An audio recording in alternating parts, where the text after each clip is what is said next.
ngayong araw, ang gagawin natin ay I will gonna remove my split ends to my hair by myself. So I'm gonna teach you how to do haircut to your own hair. Okay? And because it's so haba na ng aking hair, then I don't like to cut my hair into short hair. So gusto ko lang siyang bawasan ng 1 inch or to 2 inch para mawala lang ang ating split ends. So, samahan niyo akong gamitin ang ating split ends. Ang bago natin siya i-cut, mga friendship, it's little curly and straight. So, yan, umpisahan na natin ang haircut ng ating hair para mawala ang ating split ends. So, ang kailangan natin ay dapat meron tayong brush, whatever kung anong ginagamit nyong comb sa inyong hair sa pangsuklay. At meron tayong scissor. Of course, kailangan natin ng scissor para putulin ang ating split ends. And we need tali to our hair, to ponytail. Yan. So, gusto kong gamitin palagi, it's 3 pieces. Pero, it depends to you paano nyo ikakat siya. Para sa akin, kailangan ko ng 3 ponytail para matali ang aking hair kasi medyo mahaba siya. So, kailangan ko ng 3. Yan. Bago natin putulin ang ating split end, so kailangan natin siyang suklayin mabuti para maging straight. Pero mga friendship, ngayon ko na lang ulit pinahaba ang aking hair. Before also, I'm having a short hair. And I did curly hair also to my hair. And rebond to make my hair so straight. And a lot of hair color. I did also blonde, highlights. Oh my God. So, nasira ang aking hair. So, mas pinili ko na pahabain na lang siya at keep it in black color. Kasi before, parati talaga akong nagsasalon. Pero ngayong pandemic, mas okay na ikat natin ang ating sariling hair. Tsaka, ayoko naman talaga kasing putulan ng sobrang haba ang aking hair. So, parang pag nagpunta ako ng salon, nakakapanghinayang naman magbayad tayo ng pang haircut. Kasi gusto ko lang talagang tanggalin ating split ends like this or to 2 inch lang. So, I decided to do by my own self. All the time ganito yung ginagawa ko, yung nagpapahaba pa ako ng hair. Yan. Naalala ko kasi ang aking grandma, my lola. Sobrang nagagalit siya pag pinapuputulan ko yung buhok ko, galit na galit siya. Bakit mo puputulan ang iyong buhok? Ang pangit-pangit mo. Gusto mo maging mukhang lalaki. Yan. So, I miss you, grandma. Yan. So, kailangan nating suklayin mabuti ang ating hair tsaka yung dulo ng buhok. Pero pwede rin kayong gumamit ng ng hair straightening. Pero ayoko kasing gumamit ng hair straightening kasi masusunog lang yung buhok ko. Mas okay na lang na suklayin natin siyang mabuti. Yan.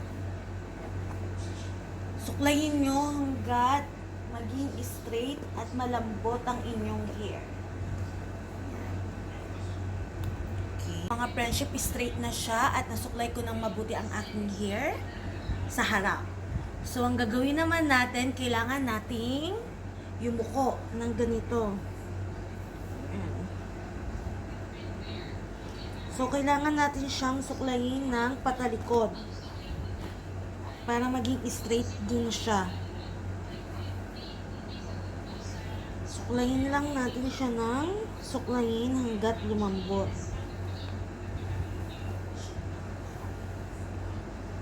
Yung suklay ng patalikod, mga friendship, yan. Sadako, ikaw ba yan? Yan. So, after natin siyang ganyanin, kailangan natin siyang hawakan ng ganito. Yan. So, suklayin ulit natin siya. para maging straight at pantay. Yan. And after natin siyang suklayin mabuti, kailangan natin siyang ipantay na ganito. Yan. Nasuklay na siya. So, kailangan natin pantayin mabuti. Tapos, kasi kailangan natin siyang itali ng ganito.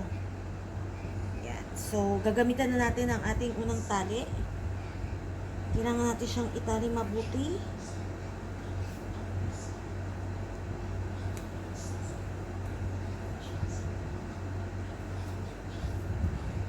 Yan. So, ganyan ang itsura niya. So, kailangan natin siyang ulit suklayin.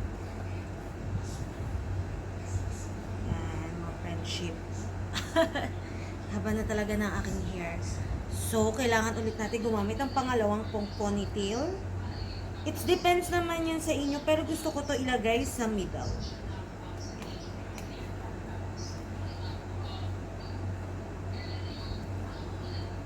Ayan.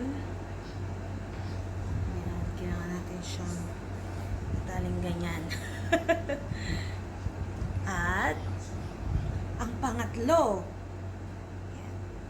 Kasi kung gusto nyo naman habaan, it depends naman sa inyo. Kasi ako gusto ko lang talaga ng konti, maikse, para mawala lang ang ating split ends sa dulo ng ating buhok. Yung split ends, yung mga little white color. So, ganun talaga pag umahaba ang ating hair, nagkakaroon tayo ng split ends sa dulo. Yan. So, gusto ko siyang babaan dito, hanggang dito lang. So, tignan muna natin. Yan. So, igaganyanin natin siya na pangatlong pang ponytail. Yan.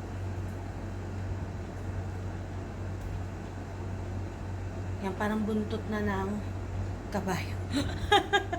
Bakit ko pala pag ganito? Ay, mga friendship.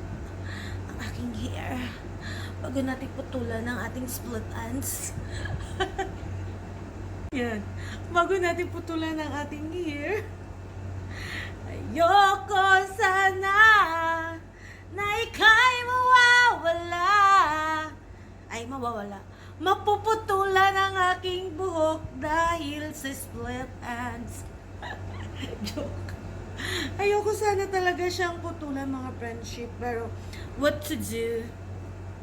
It's part of our hair. Kailangan talaga natin siyang putulan. Mga friendship, sisimulaan na natin ang pagpuputol ng ating buhok. Yan. Dito na aking scissor. Ayoko sana. Yan, mga friendship. Yan. Tuturuan ko kayo. Yan. So, kailangan straight na straight siya. Seryoso na to.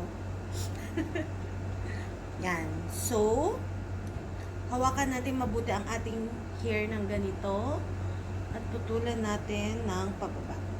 Yan, mga friendship, papakita ko sa inyo, dapat pababa. So, yan. Oops! Oh my God! Yan, mga friendship, naputulan na natin siya na ganitong kahaba. See? Nalulungkot talaga ako, mga friendship.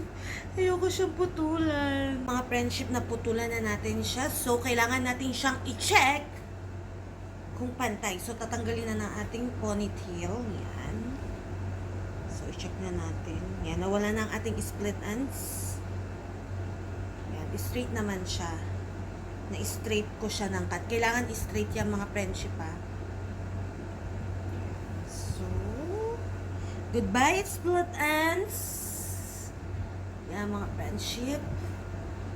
It's so nice. Wala na ang aking split ends. Yan ang after natin siyang i-cut. Diba, mga friendship? It's very helpful. So, if you want to just cut your split end, just do it by yourself. Yan. Hindi siya mahirap. It's so easy, mga friendship. Yan, see? Wala nang ating split ends. So, goodbye, split ends. Hello, new hair. Ganyan! mga friendship, I'm so happy na wala na akong split ends. Yan. At then, parang looks layer siya at the back.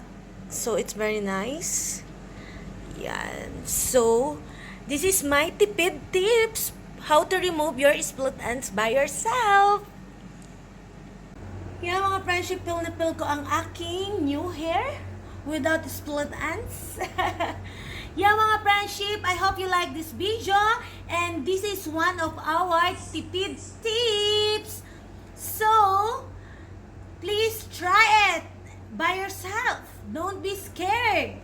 So, please don't forget to put your comment below, mga friendship, and please don't forget to like, share, watch, and subscribe.